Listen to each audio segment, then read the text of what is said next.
ଗାଡିଟି ଭାଙ୍ଗିକି ତାଙ୍କୁ ମଧ୍ୟ ଟଣା ଘୋଷରା କଲେ ଏବଂ ତାଙ୍କ ଚେନ୍ ଫେନ୍ ଛିଡେଇକି ମାଡ ବି ମାରିଲେ।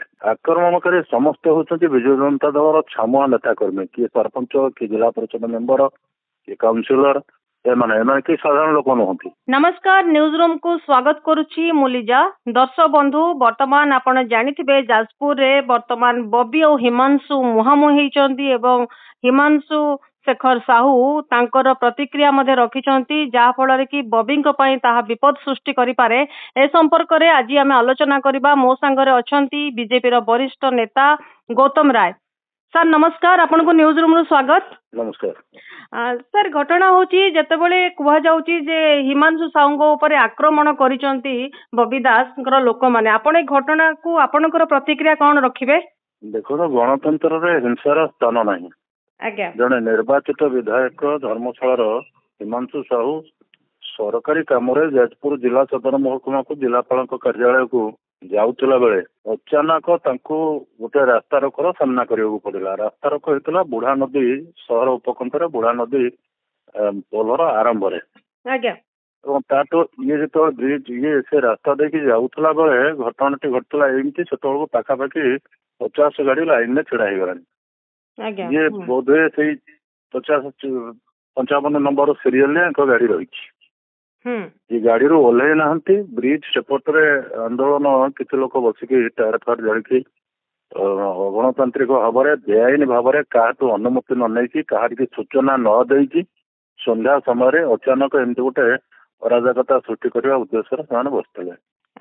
ये गाड़ी रे कहीं जड़े भर देखला एमएलए धर्मशाला जाऊँ तेणु से तत्काल डकाडकी होगी आसिकी सीधा चार्ज कले तुम्हें कहीं विजेडी विरुद्ध सब कहूच जाजपुर नेता आमर बबी भाई विरुद्ध कहूच से प्रणव बलवंतरा को कहीं हैरान करुच खଣି खादान कहीं लिज करुच भाषा से खराब भाव गाड़ी गुलज करने सहित गाड़ी की भांगिकी टणा घोषरा कले चेन पेन छिड़ेकी माड़ भी मारे। सर जो माने आक्रमण करथिले सेमानंक ऊपर किछि एक्शन निया हला कि? आक्रमणकारी समस्त होती विजु जनता दलर छामुआ नेता कर्मी, किए सरपंच, किए जिला परिषद मेम्बर, किए काउनसिलर, एମାନେ कि साधारण लोक नुहति। स्थानीय लोक रुंडीभूत होती पुलिस पर अवस्था आसिक अध घंटा पर पहुंची पहुंचला थाना एफआईआर है। एफआईआर है सुधा पुलिस प्रशासन किसी लोक तो गिरफ्त करी तो समस्त पर्सनाली लेनी किसी लोक संपृक्त थिबा लोक जहाँ से देखणाहारी कहती से किसी लोक गिरफ्त होती पुलिस प्रशासन कठोर कार्यानुष्ठान ग्रहण कर आशाबादी कहीं जो मैंने विगत दिन में जो मैंने अराजकता सृष्टि करुले आईन शासन को निज हाथ को नहीं जाऊे आम जहाँ चाहबू ता करूँ खଣି खादान लुटिया कथा हो कि कोटे मर्डर करने कथा हो कोटे रेप करने कथा हो आपण विगत वर्ष मानकर देखी केमती मनमानी चलता जाजपुर नेता मानकर से मानसिकता पर्यंत मुंडू ओह्लै ना। तेणु सी गोटे एमती कथा करी अच्छा मत गोटे कथा कहतु आपण जदि से आंदोलन करने को गले जो कारण होना कहीं हाथ में बाड़ी ठेंगा कोदाला गंट आखु सब पाइले कौटू मैंने प्रस्तुत हाथ तो मारिकी गोटे फर्चुनर गाड़ी काच और गाड़ी की भांगी हेनी हाथ में विधा गोटा मारिकी आप टीवी परदार सोशल मीडिया देखुंत केमती लाठी चली से बेल भी सोशल मीडिया रे जो माने सेठी घेरिले समान तार फोटो छाड़ी सब विजुअल किंतु एथिरे बबी दास कहउचन जे तांको फसिया पई चेष्टा करा जाईची ए कथा को आपण कोन कहिबे? मु तो जानिले बबी दास कोन कहउचंती किंतु ये माने जे बीजेडी लोक नहंती सेही माने कहउतले जे हमको बबी भाई लल भाई कहउचंती बोली हिमांशु साहू निजे तांका एतालारे उल्लेख करिसंती। मु तो घटनास्थल नथिली से तो निजे तांका एतालारे उल्लेख करिसंती एवं एक सोशल मीडिया में देखु कौ मैंने सब बड़ापिटा कर चिन्ह आम तो भर अधिकांश को चिन्हचु ना फोटो देखिले चिन्हु मैंने किए तेणु ये केते जानते केते न जानते केते लोक ग्रहण कर पुलिस प्रशासन केते ग्रहण कर समय कहलो। सर किछि लोक मु कमेंट पढुतली किछि लोक मध्ये कहउतले जे जाजपुर रे गड़ भुसुडीबा परे रक्त मुखा हे जाईची बीजेडी एवं जा फଳରେ कि ए सब आक्रमण करा जाईची किंतु सर मोर लाଗୁଛି ଆଜ୍ଞା ହଁ ମୋର କେନ୍ ସାର୍ ପ୍ରଶ୍ନ ରହୁଛି ଏଇ ଯୋଉ ତାର ମୂଳ ଯୋଉ ଝଗଡାକୁ ହାଟକୁ ନେଇକି ତାର ଝଗଡା ରହୁଛି କି ହାଟ ବିବାଦ ବିରଜା ହାଟ ହାଟ ବିବାଦ? ଗୋଟେ ବିବାଦ, ଖାଲି ହାଟ ନୁହଁ, ଯାଜପୁର ଜିଲ୍ଲା ସମସ୍ତ ପ୍ରକାର ଲୁଟରେ ପରୀକ୍ଷାଗାର ପାଲଟିଥିଲା ବିଗତ ଦିନ ମାନଙ୍କରେ। ସେ ଆଜ୍ଞା ମାଙ୍କଡା ପଥର ହଉ, କଳା ପଥର ହଉ, ବାଲି ଖାଦାନ ହଉ, ଇଏ ସବୁଠୁ ଆରମ୍ଭ କରିକି ଉନ୍ନୟନ ନାଁରେ ମଧ୍ୟ, ଭଙ୍ଗାଗଡା ନାଁରେ ମଧ୍ୟ ଶହ ଶହ କୋଟି ଟଙ୍କାର ହିସାବ କିଛି ମିଳୁନାହିଁ। ଯୋଉ ହଁ ପ୍ରକଳ୍ପ ସବୁ କରୁଛନ୍ତି ବା କରିଥିଲେ ତା ହିସାବ ସାର୍ବଜନୀନ ହେଇନାହିଁ ଆଜି ପର୍ଯ୍ୟନ୍ତ। ହୁଁ ଡିଏମ୍ଏଫ ପଇସା ହଉ କି ସରକାର, କେନ୍ଦ୍ର ସରକାର, ରାଜ୍ୟ ସରକାର ପଇସା ହଉ, ସରକାରୀ କଳକୁ ହାତ ବାରିଛି କରିକି କିଛି ମୁଷ୍ଟିମେୟ ପଦାଧିକାରୀଙ୍କ ସହଯୋଗରେ ପୁରା ଲୁଟ୍ କରିଛନ୍ତି। ଏବଂ ସେ ଯୋଉ କଥାଟା ଆଜି ଯେତେବେଳେ ବ୍ରେକ୍ ହଉଛି, ହିମନ୍ତ ସାହୁ ଅନେକ ଅଭିଯୋଗ ଆଣିକି ପ୍ରଶାସନକୁ ନଜରକୁ ଆଣିକି କିଛି ଖଣି ଖାଦାନ ବେଆଇନ ଭାବରେ ଚାଲୁଥିବା ଖଣି ଖାଦାନକୁ ବନ୍ଦ କରିଛନ୍ତି। ଆଜ୍ଞା ତାଙ୍କ ଉପରେ କ୍ରୋଧ ଅଛି ଯେହେତୁ ତାଙ୍କର ବେପାର ବନ୍ଦ ହଉଛି। ସେଠି ଗୋଟେ ହାଟ, ଏବେ ଯାହାକୁ ଗୋଟେ ନେରେଟିଭ ତିଆରି ହଉଛି ଯେ ବିରଜା ମନ୍ଦିର ପ୍ରକଳ୍ପକୁ ପ୍ରଶାସନ ବନ୍ଦ କରୁଛି। କୋଉଠି ବିରଜା ମନ୍ଦିର ପ୍ରକଳ୍ପକୁ ପ୍ରଶାସନ ବନ୍ଦ କରିନାହିଁ, କି ବନ୍ଦ କରିବାର ଆବଶ୍ୟକତା ନାହିଁ, କି ବନ୍ଦ କରିବାର ସମ୍ଭାବନା ହିଁ ନାହିଁ। ବିରଜା ମନ୍ଦିର ପ୍ରକଳ୍ପ ତା ବାଟରେ ଚାଲିଛି। ଆଜ୍ଞା ଆଉ ବିରଜା ଅଗ୍ନେଶ୍ୱର ହାଟ ହଉଛି ଏକ ଭିନ୍ନ ପ୍ରସଙ୍ଗ। ନାଇଁ ହାଟଟା ଯୋଉ ଜାଗାରେ ଥିଲା ସେଇ ଜାଗାରେ ତ ହାଟ ନାହିଁ, ଆଉ ଗୋଟେ ଜାଗାକୁ ଉଠିକି ଆସିଛି। ହାଟ ଅସ୍ଥାୟୀ ଭାବରେ ଉଠେଇକି ଏଗ୍ରିମେଣ୍ଟ କରିକି ଉଠେଇଛନ୍ତି, କଲେକ୍ଟର ଏବଂ ପ୍ରଶାସନ ଲେଖିକି ଦେଇଛି ଯେ ଆମେ ଏଠି ହାଇଟେକ୍ ହାଟ କରିକି ଫେରେଇବୁ। ହଁ ଏବଂ ହାଟର କିଛି ଅଂଶକୁ ପ୍ରକଳ୍ପ ଭିତରେ ନେଇଛନ୍ତି, ସେଥିରେ ଆଜ୍ଞା କାହାର ଡିସ୍ପ୍ୟୁଟ ବି ନାହିଁ। ହୁଁ ସେଥିରେ ହୁଁ ଯାଜପୁରବାସୀ, ପ୍ରଶାସନ, ସମସ୍ତ ରାଜନୈତିକ ଦଳ କାହାରି ଆପତ୍ତି ବି ନାହିଁ। ସେ ଆଚ୍ଛା କାର୍ଯ୍ୟ ବି ଚାଲିଛି, ସେଥିରେ କିଛି ଅନ୍ତରାୟ ବି ସୃଷ୍ଟି ହେଇନି କି ହବାର ବି ନାହିଁ। ହୁଁ କିନ୍ତୁ ହାଟ ବିରଜା ପ୍ରକଳ୍ପ ବାଦ ଯୋଉ ଅବଶିଷ୍ଟ ଜାଗା, ହାଟର ଶହ ଶହ ବର୍ଷର ପୁରୁଣା ହାଟ, ସେ ଯୋଉ ହାଟ ନିଜସ୍ୱ ଜାଗା ଅଛି ଆରଏମସିର, ସେ ଅବଶିଷ୍ଟ ଜାଗାରେ ଅର୍ଥାତ୍ ମନ୍ଦିର ବେଢଠୁ ପାଖାପାଖି 340 ଫୁଟ ଦୂରରେ ଆଜ୍ଞା ପ୍ରକଳ୍ପ ବାଦେ ହୁଁ ଇଏ ହାଟକୁ ସ୍ଥାନାନ୍ତର କରିବା ପାଇଁ ପ୍ରଶାସନିକ ନିଷ୍ପତ୍ତି ହେଲା। କାହିଁକି ନିଷ୍ପତ୍ତି ହେଲା ନା, ସେ ହାଟ ହଉଛି ଗୋଟେ ଚାଷୀ ମାନଙ୍କର ହାଟ। ସିଧାସଳଖ ଚାଷୀ ମାନେ ତାଙ୍କ ଉତ୍ପାଦିତ ପରିବା ପତ୍ର ଭଲ ମନ୍ଦ ଆଣିକି ସେଠି ବ୍ୟବସାୟ କରିକି ସପ୍ତାହରେ 2 ଦିନ ଚଳନ୍ତି। ଆଜ୍ଞା ହଜାର ହଜାର ଲୋକ ସେ ହାଟ ସହିତ ସମ୍ପୃକ୍ତ। ବିଞ୍ଝାରପୁର ଅଞ୍ଚଳ ହଉ, ଯାଜପୁର ଅଞ୍ଚଳ ହଉ, ପଡୋଶୀ ଭଦ୍ରକ ଜିଲ୍ଲାର ଭଣ୍ଡାରୀ ପୋଖରୀ ଅଞ୍ଚଳ ହଉ, ଇଏ ଶହ ଶହ ବର୍ଷର ହାଟ। ତା ସହିତ ଗୋଟେ ଇମୋସନ ଲୋକଙ୍କର ଯୋଡି ହେଇକି ଅଛି। ସେ ବେପାରୀ ମାନେ ଯେତେବେଳେ ଦେଖିଲେ ବ୍ୟବସାୟୀ, ଚାଷୀ ଏବଂ ଖାଉଟି ଯେ ସ୍ଥାନାନ୍ତରିତ ହେଇଥିବା ଜାଗାରେ ହାଟ ଚାଲୁନାହିଁ, କେହି ଯାଉନାହାନ୍ତି, ସେମାନେ ବାରମ୍ବାର ପ୍ରଶାସନ ଦୃଷ୍ଟିକୁ ଆଣିଲେ ଯେ ତମେ ତ ପ୍ରକଳ୍ପ ଜାଗା ଯେତିକି ନେବା କଥା ନେଇଗଲ, ଅବଶିଷ୍ଟ ଜାଗାରେ ଆମକୁ କାହିଁକି ବସିବା ପାଇଁ ଅନୁମତି ଦଉନ। ପ୍ରଶାସନ ତାକୁ ଯେତେବେଳେ ଅନୁଭବ କଲା ଯେ ଏମାନଙ୍କ ଯୁକ୍ତି ଯଥାର୍ଥ, ତାକୁ ବାହାରୁ ଅନୁମତି ଦେଲା। ସେଠି ବି ମଧ୍ୟ ଯାଇକି କେମିତି ଗୋଇଠା ମାରିକି ଏଇ ଯୋଉ ବିଜେଡିର ତଥାକଥିତ ନେତା ମାନେ, ଏମାନେ କେମିତି ଭାବରେ ସେ ଯୋଉ କାଲି ଯେଉଁମାନେ ବେପାର କରିବାକୁ ଚାଷୀ ଆସିଥିଲେ ତାଙ୍କୁ କେମିତି ଗୋଇଠା ବିଧା ମାରିକି, ଧକ୍କା ମାରିକି, ତଣ୍ଟିଆ ମାରିକି ସେଠି ଯାଇଲେ କାଣ୍ଡ କାରଖାନା, ଆପଣ ମାନେ ଗଣମାଧ୍ୟମରେ ସବୁ ଦେଖେଇଛନ୍ତି। ଏ କଥା ଦେଖିଲା ପରେ ଗୋଟିଏ କଥା ଆପଣଙ୍କୁ କହିବାକୁ ଚାହୁଁଛି, ଏଇ କଥା ଦେଖିଲା ପରେ କଣ ଆମେ ବିଶ୍ୱାସ କରିବା ଯେ ସମ୍ବିଧାନର ଅନୁଚ୍ଛେଦରେ ଯୋଉ ଦଳ, ବିଜୁ ଜନତା ଦଳ କହୁଛି ଯେ ଅହିଂସାକୁ ସ୍ଥାନିତ କରାଯାଉ, ତାଙ୍କ ନେତାକର୍ମୀଙ୍କର ଏ ଆଚରଣ ପ୍ରମାଣ କରୁଛି ତ ଏମାନେ ଅହିଂସାରେ ବିଶ୍ୱାସ କରନ୍ତୁ।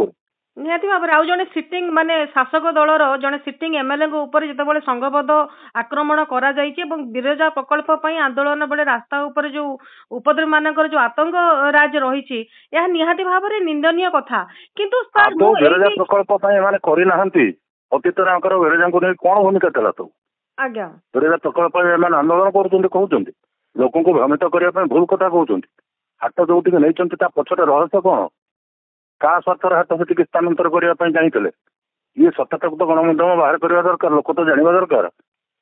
କେତେ ଦିନ ଏଇ ଯୋଉ ଭୁଲ କଥା କହିକି ଲୋକଙ୍କ ଭିତରେ ନୂଆ ଭାବାବେଗ ସୃଷ୍ଟି କରିବାର ଯୋଉ ଅପଚେଷ୍ଟା କରୁଛନ୍ତି, ଯାଜପୁର ଲୋକ ଜାଣିନାହାନ୍ତି ତା ପଛରେ ରହସ୍ୟ କଣ? ଗୋଟେ ଭୁଲ ଭଲ କଥା କହିକି ଲୋକ ମତକୁ ବିଭ୍ରାନ୍ତ କରି କଣ ଆମେ ବିରଜାଙ୍କ ପାଇଁ କରୁଛୁ? ବିରଜାଙ୍କୁ ନେଇକି ଯେତେବେଳେ ବିଭିନ୍ନ ସମୟରେ ସଂକଟ ସୃଷ୍ଟି ହେଇଛି, ଏମାନଙ୍କ ଭୂମିକା କଣ ଥିଲା? ସାର୍ ଜଣେ ସାଧାରଣ ଲୋକ ଯେତେବେଳେ ତାଙ୍କର କ୍ରିମିନାଲ ଆକ୍ଟିଭିଟିଜ ରହୁଛି ସେତେବେଳେ ସେ ଦଣ୍ଡିତ ରହୁଛି, କିନ୍ତୁ ଯୋଉମାନେ ପାୱାରଫୁଲ ନେତା, ଯୋଉମାନେ ଆପଣ ଯେମିତି ଏବେ କହିଲେ, ମୁଁ ଯେତେବେଳେ ପଚାରିଲି ଆରେଷ୍ଟ ଯୋଉମାନେ ହେଇଛନ୍ତି ସେମାନେ ଆପଣ କହିଲେ ଯେ ସେମାନେ କୌଣସି ଛୋଟ ମୋଟ ଲୋକ ନୁହନ୍ତି। ଯଦି ଭଲ ଭଲ ଲୋକମାନେ ଯଦି ଏଇଭଳି ଆକ୍ରମଣକାରୀ ଜିନିଷ ସବୁ କରିବେ, ହିଂସାକାଣ୍ଡ ଘଟେଇବେ, ତାଙ୍କ ପ୍ରତି ତ ଆକ୍ସନ ନବାଟା ନିହାତି ଆବଶ୍ୟକ, ନହେଲେ ଏହା ସାଧାରଣ ଜନତାଙ୍କ ଉପରେ କଣ ଫରକ ପଡିବ, ଇଫେକ୍ଟ ପଡିବ? ନିଶ୍ଚିତ ଭାବରେ ଏବେ ଲୋକ ଆଜି ବୁଝିଗଲେଣି ଯେ ଅତୀତରେ ସରକାର ଥିଲାବେଳେ ଏମାନେ ଯେମିତି ଭାବରେ राज्य व्यापी गोटे अराजकता करके ओडिशा को क्रिमिनालाइजेशन नंबर 1 करैथिले नारी निर्यातना हत्या मर्डर राजधानी जमी देश में 1 नंबर करते से मानसिकता जाई भी सरकार बदलिलानी मोहन मांझी सरकार आईन शासन प्रतिष्ठा करने उद्यम करुला बेले ये मनरे से कथाटा लिभु नहीं से पुराना आदत पुराना ख्याल रे पुराना मिजाज रे विभ्रांत करके गोटे अराजकता सृष्टि करने लक्ष्य नहीं रकम कम बबी दास तो ओपनली चैलेंज करथिले जदि मु दुर्नीति करिछि जदि मु क्राइम करिछि ताले मते अरेस्ट करके देखा जाऊ ताले काहे कि आपण को दल तो बर्तमान शासक दल अछि काहे कि बर्तमान से अरेस्ट करू नांदी तांको नार जे अभियोग अछि केते जदि सरकार तो कहउछन्ति तदंत चली आईन निश्चित भाव ता बाटर जीवो जदि प्रकृत रे किछि क्षेत्र सत्यातत तो से बंधा हेबे बोली भाबुछन्ति काहे अभ्या करो ताले आपण कहउछन्ति ए घटना ऊपर निहाती भाव रे कार्यानुष्ठान निया जीवो मोर पूरा विश्वास नुआ सरकार मोहन मांझी सरकार आईन शासन तैयारी करने एस्टाब्लिश करने विपर्यस्त होता अव्यवस्था को सजाड़ा जहाँ दरकार ता निश्चित भाव कर पूरा विश्वास मोर अच्छे माने एटा होची जाजपुर बिरजा हाट प्रसंग को नहीं कि आज ये सब नाट चली एखला केवल हाट को नहीं नुह आज्ञा कहली से धर्मशाला विधायक को आक्रमण करने पछरे जो लुट कर मानसिकता से चेक नहीं रक्त चाउल चोबाउछन्ति सेपटे व्यक्तिगत स्वार्थ हाट को गोटे पछरे रखिकी बिरजा को आड़ कर अतीत बिरजा ना राजनीति बहुत कर बहु फायदा भी नहीं आज से चक्कर में अच्छा बिरजा प्रकल्प कथा कहीकि लोक भितर कथा पूरे कहूँ कि स्पष्ट करदेवाई चाहूँगी मुझे बुझी गोटे सरकारी दलर साधारण कार्यकर्ता भाव में मोर जी मो पाखे खबर अच्छी मुझे जानी अनुभव कर बिरजा प्रकल्प किंबा जाजपुर कौन उन्नयनमूलक प्रकल्प को बंद कर सामान्यतम संभावना ही नहीं किंतु प्रकल्प ना निजर कुछित भावना निजर राजनीतिक आकांक्षा निजर व्यक्तिगत स्वार्थ चरितार्थ करने ये सरकार केवल सुजोग दब ना स्पष्ट हो दरकार हाथ सहित बिरजा मंदिर बिरजा प्रकल्प कौन संपर्क ना बिरजा प्रकल्प जहाँ प्रस्तावित प्रकल्प अच्छी बाद प्रशासन चिन्हट कर हाटर अवस्थित हाट जोटा 100 वर्षर हाट से हाट साधारण चाषी मूलिया खाउटी एवं जनसाधारण स्वार्थ से कथा करने चाहूँगी ये न करदेवाई विभिन्न प्रकार आड़ कर खड़ी खादान को बंद कर लिखु साहू आक्रमण आक्रमण खाली न पूरा षड्यंत्र चला सफा करदेवाई से आगुरी मत से धमक चमक देते अतीत गणमाध्यम कथा भी आसी ये प्रकृत चरित्र और चित्र आज लोक देखुं जानुं से कहते कौन करुँच कौन करुले कौन देखो जाजपुरवासी और ओडिशावासी देखुं सर बहुत बहुत धन्यवाद जमती कि आम कथा होते से सर जदि 20 ରୁ 25 मिनिट धरिकी जमी भिड़ तंत्र नियंत्रण रे थिला पूरा अंचल थिला एवं पुलिस पहुंचबार जदि आउ टिके विलंब होता ताले हुए तो किसी भी गोटे घटना घटी पारि था जाजपुर भली मत कहतु जाजपुर भली गोटे शिक्षित संभ्रांत अंचल लोके यही कथा ये असभ्य आचरण को बर्दास्त करेंगे आपण मानू भल लगुचे कथा नहीं एता तो ओडिशार लोक ए कथा देखिकी ओडिशार लोक कथा देखिकी राजनीति रे कादु फोपड़ा फोपड़ी एटा स्वाभाविक विरोधी दल शासक दल को कहिबो शासक दल विरोधी दल को कहिबो किंतु एथिरे हिंसार स्थान नाही गणतंत्र रे हिंसार स्थान नाही सर मो संगे अछंती थिले जे गौतम राय जे कि कहउतले जे गणतंत्र रे हिंसार स्थान नाही एवं जे दोषी से मध्य प्रकृत जे दोषी ताको मध्य दंड दिया तेणु ये घटना आगक न हो यह कामना करूँ।